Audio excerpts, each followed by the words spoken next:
2-1 গোলের ব্যবধানে জিতে গেছে ব্রাজিল। মিশরের সাথে 2-1 গোলের ব্যবধানে জিতে গেছে ব্রাজিল।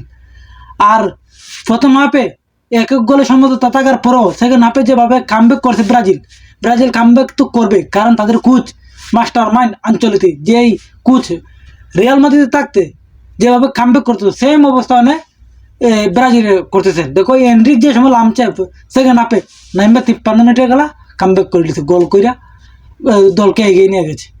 এরপরে আর কোনো গোল হয় নাই, 2-1 গোলে ব্যবধানে ব্রাজিল ম্যাচটা জিতে যায়। অসাধারণ।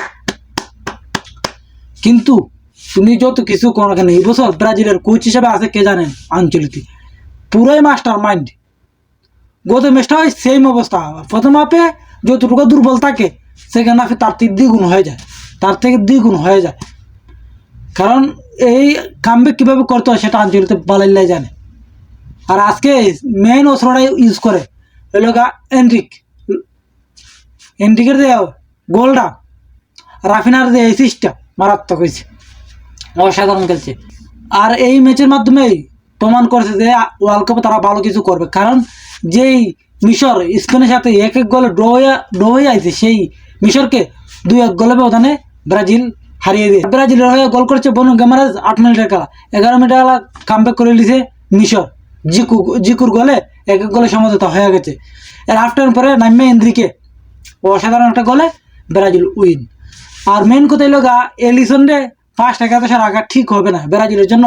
এলিসন বেকারকে ফার্স্ট 11 রাখার কোনো দরকারই নেই, কারণ ফার্স্ট 11 থেকে কোনো লাভ হবে না, এতে বল ঠিক মতো সেভ দিতে পারে না।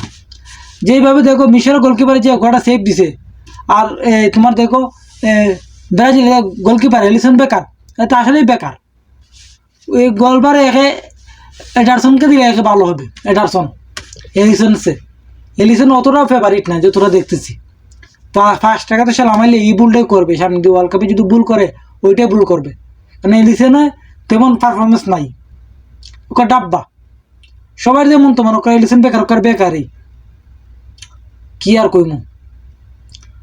আর এই ম্যাচ জিতটা বুঝাই দেওয়া গেছে যে ব্রাজিল তারা ঠিকঠাক মতনই আছে। মিশরের সাথে 1 গোলে জিতটা ব্রাজিল ঠিকঠাক জায়গা মতোই আছে। মানে দেখা হবে ওয়ার্ল্ড কাপে।